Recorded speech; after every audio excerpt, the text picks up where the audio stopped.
Teman-teman, selamat berjumpa lagi di channel Cak Motivator. Dan kali ini saya akan membawakan satu kisah nyata. Jadi kisah nyata taubatnya seorang pelaku maksiat yang sangat-sangat gitu ya. Nah, pelaku maksiat ini ya sejak muda kemudian sampai usia 40 tahun gitu ya. Jadi dia juga gemar berjudi gitu ya. Kemudian juga gemar ke lokalisasi gitu, dan juga yang lainnya. Nah, begitu maksiatnya ini sampai saya katakan bahwa teramat sangat gitu ya maksiatnya. Tetapi dia akhirnya di usia 40-an itu berubah drastis. Jadi ada perubahan. Kalau kita menyebutnya titik balik gitu ya. Nah, apakah ini karena hidayah? Ya pasti hidayah gitu ya.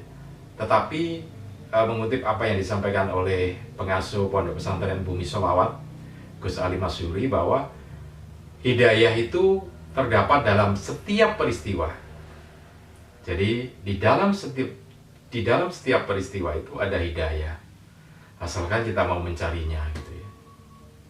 Nah, hidayah seperti apa yang dialami oleh sosok ini nanti akan kita lihat, dan itu bisa dipelajari. Anda juga bisa memakainya ilmu ini supaya Anda bisa mendapatkan hidayah gitu ya. Oke, untuk Anda yang belum subscribe, jangan lupa subscribe terlebih dahulu, kemudian tekan tombol loncengnya supaya nanti kalau channel Cak Motivator ini mengupdate informasi atau video, Anda mendapatkan notifikasi atau pemberitahuan. Jadi tidak ada ruginya karena Anda akan mendapatkan informasi terus yang bermanfaat untuk Anda. Selain itu juga jangan lupa share video ini ke teman-teman Anda melalui medsos, di Facebook, ataupun di WhatsApp, ataupun jaringan pribadi Anda. Atau mungkin sedang ngobrol langsung ini ya, bisa Anda bagikan. Nah, ini menjadi ajang sedekah informasi. Siapa tahu teman Anda bisa berubah menjadi lebih baik dengan melihat video ini. Baik teman-teman, saya akan segera masuk ke materi cerita kisah nyata taubatnya seorang pelaku maksiat ini. Jadi seperti yang saya sampaikan tadi, jadi pelaku maksiat ini ya ke lokalisasi, ya judi gitu ya, dan juga yang lainnya. Nah, di umur 40 tahun itu kemudian dia bertaubat gitu ya. Dan artinya taubatnya ya sudah berbeda perilakunya 180 derajat dibandingkan sebelumnya. Biasanya tidak pernah sholat, akhirnya rajin sholat 5 waktu. Jumatan juga tidak pernah telat gitu ya. Dan perilaku-perilaku baik yang lainnya. Nah, yang menarik teman-teman, setelah saya ngobrol dengan beliaunya, dia mengatakan bahwa ya saya bertobat itu karena saya melihat setiap hari orang lewat di depan rumah itu berperilaku mulia. Berperilaku mulia itu maksudnya tiap dia berada di depan rumah pada waktu sholat, dia melihat ada beberapa orang yang lewat menuju tempat ibadah ke musola gitu ya. Ketika hari Jumat, waktu itu dia belum Jumatan gitu ya, belum taubat, dia melihat orang-orang berbondong-bondong ke masjid untuk Jumatan. Dia melihat itu saja, melihat itu. Di dalam hatinya juga pingin, tapi masih belum bisa gitu ya, karena dorongan nafsunya untuk berbuat maksiat itu lebih tinggi dibandingkan untuk berbuat baik gitu ya.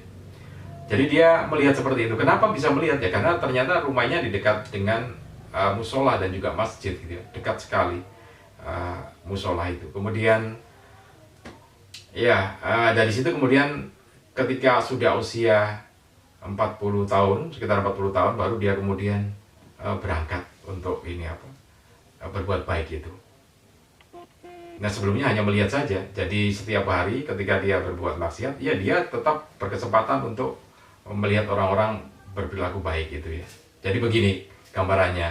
Ketika hari itu dia berjudi, kemudian pulang ke rumah pas ada sholat zuhur atau sholat asar, dia melihat orang berangkat gitu ya.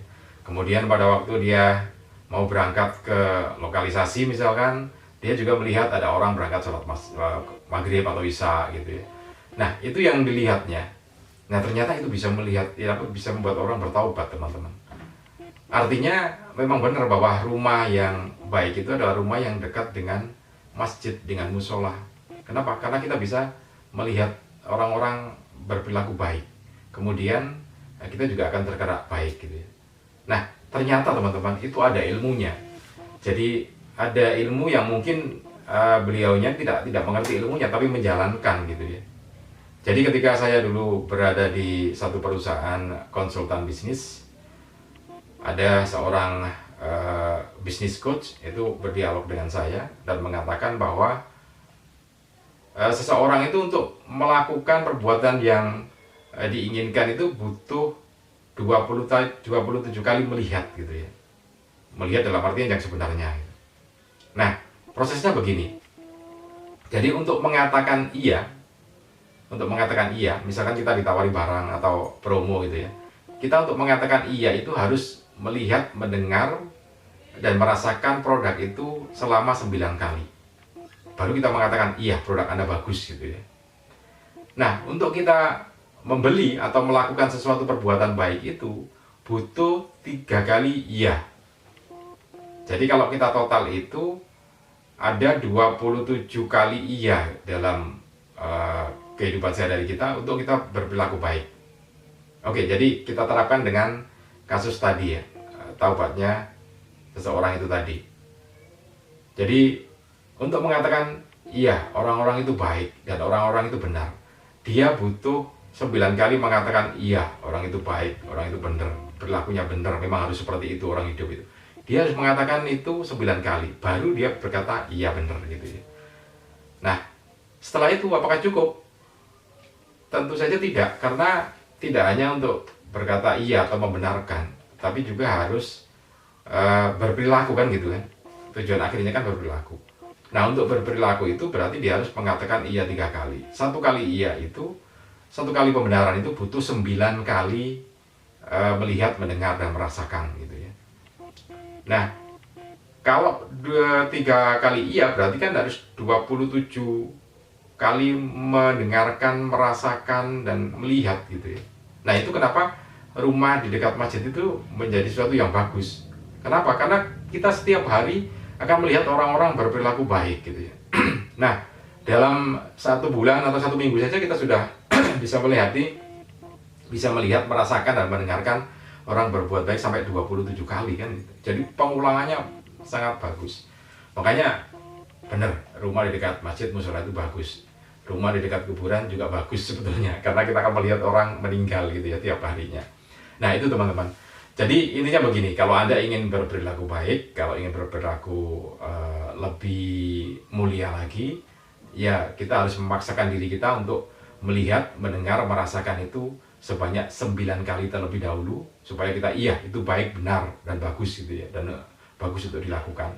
Kemudian kita ulangi lagi sampai 9 kali berikutnya, jadi total 18 kali. Kemudian kita ulangi lagi sampai 9 kali dalam gelombang yang ketiga, sehingga total 27 kali. Insya Allah seperti itu kan bisa membuat kita berperilaku baik.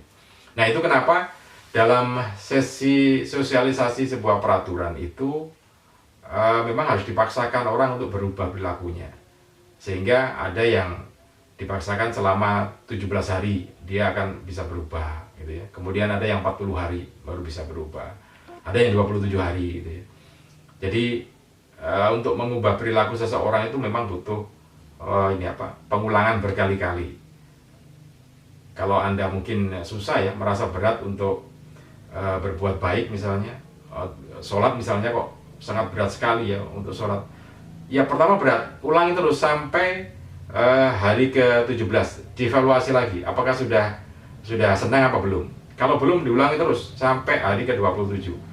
Belum juga senang sampai 40 hari. Insya Allah kalau sudah 40 hari itu kita akan merasa senang, bahkan menunggu-nunggu malah ya. Jadi, kok belum adzan ya? Kok belum adzan duhur ya? Oh, ini sudah waktunya sholat maghrib apa belum? Akan seperti itu kalau sudah 40 hari. Nah, yang sangat berat itu adalah memaksakan diri ketika hari pertama sampai hari ke-17, hari ke-27 itu ya. Nah, itu yang sulit. Tapi kalau sudah lewat hari 40, insya Allah akan lebih ringan dan senang mencari gitu. Oke, teman-teman, ini mudah-mudahan bisa bermanfaat untuk Anda. Salam dan sukses selalu untuk Anda.